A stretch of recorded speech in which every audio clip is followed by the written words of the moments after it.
तो यार कैसे हो आप सब। मेरा नाम है हासिब और कुछ दिनों पहले हमने एक वीडियो अपलोड की थी जिसका टाइटल था निमसेट 2025 कंप्लीट सिलेबस। तो उस वीडियो को बहुत सारे बच्चों ने देखा और काफी ज्यादा अप्रिशिएट भी किया। लेकिन उस वीडियो के कमेंट सेक्शन में एक कमेंट बच्चों ने सबसे ज्यादा किया कि भैया जिस तरीके से आपने निमसेट एग्जाम के सिलेबस पर एक वीडियो बनाई है उसी तरीके से सीयूईटी एग्जाम के सिलेबस पर भी एक वीडियो बना दो सेपरेट, जहां पर आप हमें टॉपिक वाइज पूरा सिलेबस बता दो सीयूईटी एग्जाम का। तो इस वीडियो में मैं आपको बताने वाला हूं कि सीयूईटी एग्जाम का क्या सिलेबस होने वाला है आपका 2025 के लिए, उसके अलावा एग्जाम का पैटर्न क्या है। तो ये वीडियो देखने के बाद आपको अच्छे से पूरा सिलेबस समझ में आ जाएगा और सीयूईटी एग्जाम का पैटर्न भी समझ में आ जाएगा। तो हम इस वीडियो को स्टार्ट करते हैं। तो यार सबसे पहले हम बात कर लेते हैं कि इस एग्जाम का पैटर्न क्या होने वाला है। तो इस एग्जाम में टोटल आपके 75 क्वेश्चंस आते हैं जिनको सॉल्व करने के लिए आपको टोटल 105 मिनट्स मिलते हैं, यानी कि आपको 105 मिनट मिलने वाले हैं जहां पर आपको 75 क्वेश्चंस सॉल्व करने हैं। अब बात आती है भैया एक क्वेश्चन सही करने पर कितने नंबर मिलेंगे और क्या नेगेटिव मार्किंग होती है। तो यहां पर आपको एक क्वेश्चन राइट करने पर टोटल 4 नंबर मिलते हैं और एक क्वेश्चन रॉन्ग करने पर आपका 1 नंबर काटा जाता है। यहां पर निमसेट एग्जाम की तरह ये नहीं होता कि अगर मैथ का क्वेश्चन है तो 12 नंबर मिलेंगे, रीजनिंग का क्वेश्चन है तो आपको 6 नंबर मिलेंगे। नहीं, यहां पर सभी क्वेश्चन के लिए आपको 4 नंबर मिलने वाले हैं और सभी एक क्वेश्चन को गलत करने पर आपका 1 नंबर काटा जाएगा, चाहे वो किसी भी सब्जेक्ट का क्वेश्चन हो। अब बात आती है भैया कौन कौन से सब्जेक्ट्स आपके यहां पर होने वाले हैं। तो यहां पर आपका मैथमेटिक्स एक सब्जेक्ट है, इसके बाद रीजनिंग दूसरा सब्जेक्ट है और कंप्यूटर आपका तीसरा सब्जेक्ट होने वाला है। अब बात आती है किस सब्जेक्ट के कितने क्वेश्चन आने वाले हैं। तो यहां पर ऐसा कुछ डिफाइंड नहीं है, कुछ फिक्स नहीं है। जैसा कि आपका निमसेट के अंदर होता है कि आपके मैथ के टोटल 50 क्वेश्चन आएंगे, रीजनिंग के आपके 40 क्वेश्चन आएंगे, यहां पर ऐसा फिक्स नहीं है। यहां पर आपके टोटल 75 क्वेश्चन आएंगे और वो क्वेश्चन सफल होकर आएंगे। हो सकता है एक क्वेश्चन मैथ का आ गया, फिर रीजनिंग का आ गया, फिर कंप्यूटर का आ गया। तो यहां पर ऐसा फिक्स नहीं है किस सब्जेक्ट के कितने क्वेश्चन आने वाले हैं। लेकिन अगर हम 2024 का पेपर उठाकर देखें तो वहां पर हमें यह देखने को मिलता है कि आपके मैथ के टोटल 30 क्वेश्चन आए थे, टोटल 30 क्वेश्चन आपके मैथ के आए थे, कंप्यूटर के टोटल 31 क्वेश्चन आए थे, इसके अलावा आपके रीजनिंग के 14 क्वेश्चन आए थे। तो अगर हम 2024 के पेपर के अंदर परसेंटेज वाइज देखें तो आपकी मैथ आपकी 40% आई थी, जो आपका कंप्यूटर था वो 41% आया था, इसके अलावा जो आपकी रीजनिंग थी वो 18 से 19% के अप्रोक्स आई थी। तो इस तरीके से वेटेज हम एक्सपेक्ट कर सकते हैं 2025 के अंदर भी कि इस तरीके से क्वेश्चंस आने वाले हैं। तो अब हम सिलेबस की तरफ बढ़ते हैं और एक एक करके टॉपिक वाइज पूरा सिलेबस देखते हैं सीयूईटी एग्जाम का। तो यार सबसे पहले हम मैथमेटिक्स से स्टार्ट करते हैं और आपको यहां पर पेन कॉपी लेकर नहीं बैठना है कि आप टॉपिक लिख रहे हो, लास्ट में मैं आपको पीडीएफ दे दूंगा तो वहां से आप डायरेक्टली देख सकते हो आपका क्या सिलेबस है। तो यहां पर जो आपकी मैथमेटिक्स होने वाली है वो निमसेट एग्जाम के कंपैरिजन में काफी ज्यादा कम है। तो एक तो आपका डिफिकल्टी लेवल कम होता है, दूसरा यहां पर सिलेबस भी कम होता है आपके निमसेट के कंपैरिजन में।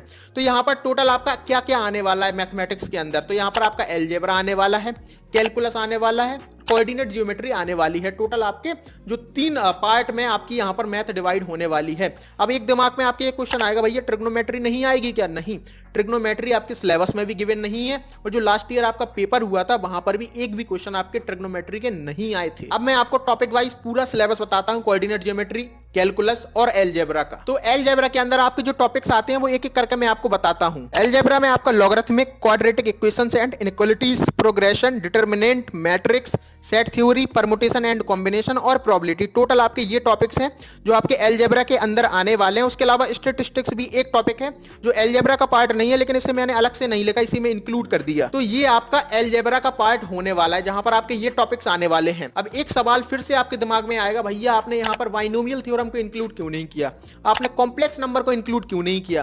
क्योंकि जो आपके ऑफिशियल वेबसाइट पर सिलेबस पड़ा है वहां पर ये टॉपिक्स नहीं है आपके अलजेब्रा के अंदर। उसके अलावा जो आपका लास्ट ईयर का पेपर था उसे मैंने अच्छे से एनालाइज किया है, वहां पर भी एक भी क्वेश्चन आपके बाइनोमियल थ्योरम के और कॉम्प्लेक्स नंबर के नहीं थे।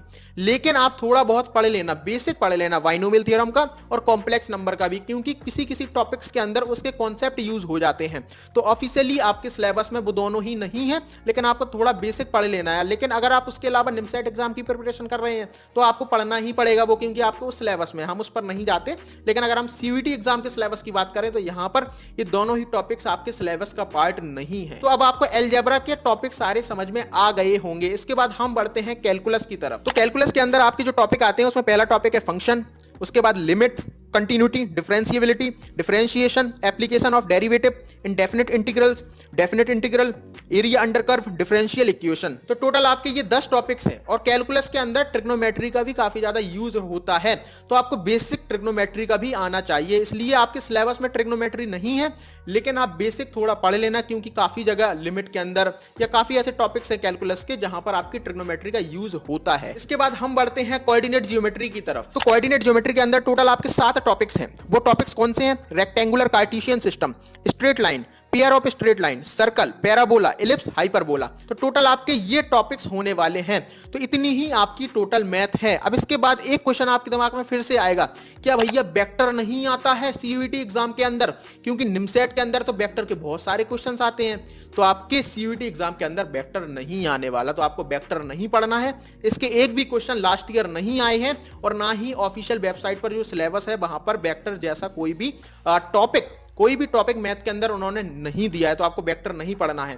तो ये आपका पूरा सिलेबस था। तो इसी के साथ आपका मैथ सेक्शन कंप्लीट हो जाता है। इसके बाद हम बढ़ते हैं रीजनिंग की तरफ। तो आपकी रीजनिंग में भी ऐसा होने वाला है कि केवल लॉजिकल रीजनिंग ही आपके सिलेबस में है, यहाँ पर क्वांटिटेटिव एप्टीट्यूड नहीं आने वाली है।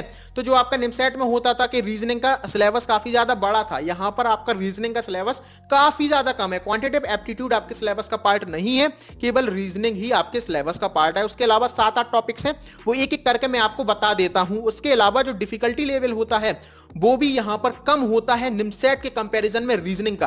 तो अगर आप मैथ का जो डिफिकल्टी लेवल था या जो रीजनिंग का डिफिकल्टी लेवल था वो निमसेट के कंपैरिजन में काफी ज्यादा यहां पर कम होने वाला है। अब एक एक करके मैं आपको टॉपिक्स बता देता हूं। तो सबसे पहला टॉपिक है ज्योमेट्रिकल डिजाइंस एंड आइडेंटिफिकेशन। उसके अलावा दूसरा टॉपिक है selection of related letters, words, numbers, figures, identification of odd thing item out from a group, direction sense test, completion of numerical series based on a numerical pattern and logic of series, fill in the blanks of series based on numerical pattern and logic of the series, syllogisms, identification of logic and selection of correct answers based on the logic। तो total आपके 7 topics आने वाले हैं और ये 7 के 7 ऐसे topic हैं जो कि बहुत ज्यादा टफ बिल्कुल भी नहीं है। इससे पूरे के पूरे सिलेबस को आप एक वीक के अंदर पढ़ सकते हो, क्योंकि यहाँ पर आपके बहुत ही गिने चुने टॉपिक है। एक तो आपका वो है नंबर सीरीज, यानी कि जो ये 7 टॉपिक बताया उसमें से 2 तो थे आपके नंबर सीरीज जहां पर आपको मिसिंग टर्म बताना है। उसके अलावा डायरेक्शन सेंस वाले क्वेश्चन हैं। इसके अलावा जो आपके कुछ लॉजिकल क्वेश्चंस होते हैं वो क्वेश्चंस आपके होने वाले हैं। तो ये पूरा का पूरा रीजनिंग का सिलेबस आप एक वीक के अंदर पढ़ सकते हो। और जब मैं ये कह रहा हूं एक वीक के अंदर, तो हाँ आप पढ़ सकते हो। एक वीक में आप सारे लेक्चर्स भी देख सकते हो इसके, उसके अलावा जो प्रैक्टिस है वो भी कर सकते हो। तो एक वीक के अंदर आप रीजनिंग को आराम से निपटा सकते हो। और यहां पर मैं आपको ये नहीं बता रहा कि आपको किस तरीके से पढ़ना है, कितना टाइम किस टॉपिक पर देना है, तो ये रोड मैप वीडियो नहीं है। तो अगर आपको सीयूईटी एग्जाम की रोड मैप वीडियो चाहिए तो कमेंट में जाकर सिंपली ये लिख दो सीयूईटी एमसीए रोड मैप, और हम जल्दी से जल्दी वो वीडियो हमारे चैनल पर अपलोड कर देंगे। तो इसी के साथ मैथ और रीजनिंग का सिलेबस आपको सारा कुछ समझ में आ गया होगा। तो अगर आप मैथ को देखो या रीजनिंग को, तो काफी कम सिलेबस है। रीजनिंग का तो काफी कम सिलेबस है, उसके अलावा मैथ का सिलेबस भी काफी ज्यादा कम है निमसेट के कंपैरिजन में। लेकिन जो आपका यहाँ पर कंप्यूटर सेक्शन होने वाला है उसका सिलेबस काफी ज्यादा बड़ा है, क्योंकि कंप्यूटर के अंदर टोटल आपके 3 सब्जेक्ट्स आने वाले हैं। एक आपका आने वाला है डेटा स्ट्रक्चर, दूसरा आने वाला है ऑपरेटिंग सिस्टम और तीसरा आने वाला है कंप्यूटर फंडामेंटल्स या डिजिटल फंडामेंटल्स। अब यहाँ पर एक एक करके मैं आपको तीनों सब्जेक्ट के टॉपिक्स नहीं बताने वाला, क्योंकि उससे वीडियो काफी ज्यादा लंबी हो जाएगी। इसलिए मैंने आपको डिस्क्रिप्शन में मेरे टेलीग्राम चैनल का लिंक प्रोवाइड किया है, जहां पर जाकर आपको एक पीडीएफ मिलेगी, आपको सिलेबस की एक पीडीएफ मिलेगी। अगर आप हमारे टेलीग्राम चैनल पर जाएंगे तो डिस्क्रिप्शन में जाओ, वहां से आप टेलीग्राम चैनल पर जाओ और वहां पर जाकर आपको पीडीएफ मिल जाएगी, जहां पर आपको मैथ, कंप्यूटर, रीजनिंग पूरा सिलेबस टॉपिक वाइज मिल जाएगा, जो भी मैंने आपको यहां पर बताया है। उसके अलावा जो कंप्यूटर के टॉपिक्स मैंने आपको नहीं बताए हैं वो सारा कुछ आपको उस टेलीग्राम चैनल पर उस पीडीएफ में मिल जाएगा। उसके अलावा हमारे उस टेलीग्राम चैनल पर आपको बहुत सारी चीजें मिलने वाली हैं जो आपकी प्रिपरेशन में बहुत ज्यादा हेल्प करेंगी, चाहे आप निमसेट की प्रिपरेशन कर रहे हो या सीयूईटी एग्जाम की प्रिपरेशन कर रहे हो। और इसके साथ साथ बहुत सारी चीजें हम फ्यूचर में भी वहां पर ऐड करने वाले हैं। तो आप हमारे उस टेलीग्राम चैनल को ज्वाइन करके रख लेना, क्योंकि जब भी कोई अपडेट आता है या कोई भी न्यूज आती है निमसेट एग्जाम या सीयूईटी एग्जाम से रिलेटेड, उस न्यूज को मैं आपके साथ टेलीग्राम चैनल के द्वारा ही शेयर करता हूं। तो आप उस टेलीग्राम चैनल को ज्वाइन करके रख लेना। और जो आपका सीयूईटी एग्जाम है इसका लेवल काफी ज्यादा कम होता है निमसेट एग्जाम से। तो अगर आपकी मैथ कमजोर है, क्योंकि वहां पर मैथ का वेटेज ज्यादा होने वाला है, और अगर आपकी मैथ कमजोर है तो कई बार क्या होता है बच्चे निमसेट एग्जाम तो नहीं निकाल पाते लेकिन सीयूईटी एग्जाम क्रैक कर लेते हैं। उसके बाद उन्हें अच्छी खासी यूनिवर्सिटीज के अंदर एडमिशन मिल जाता है, जहां पर प्लेसमेंट्स काफी ज्यादा अच्छे होते हैं। तो आप सीयूईटी एग्जाम भी दे सकते हैं और इसकी प्रिपरेशन भी कर सकते हो। तो मुझे उम्मीद है ये वीडियो वीडियो आपके लिए इन्फॉर्मेटिव रही होगी। अगर आपको ये वीडियो पसंद आई है तो यार इस वीडियो को लाइक जरूर करना। और अगर आपको सीयूटी एग्जाम का रोड मैप वीडियो चाहिए कि आपको किस तरीके से प्रिपरेशन करनी है, तो उसके लिए आप कमेंट में जरूर लिख के जाना सीयूटी प्रिपरेशन रोड मैप, तो हम उस पर भी वीडियो जल्द से जल्द बना देंगे। और अगर आपको निमसेट एग्जाम के सिलेबस के बारे में जानना है या निमसेट एग्जाम के रोड मैप के बारे में जानना है, तो अभी एंड स्क्रीन पर जो वीडियोस आएंगे उन्हें भी आप देख सकते हो। तो हम आपसे मिलेंगे किसी और वीडियो में, जब तक के लिए आप अपना ख्याल रखना। बाय।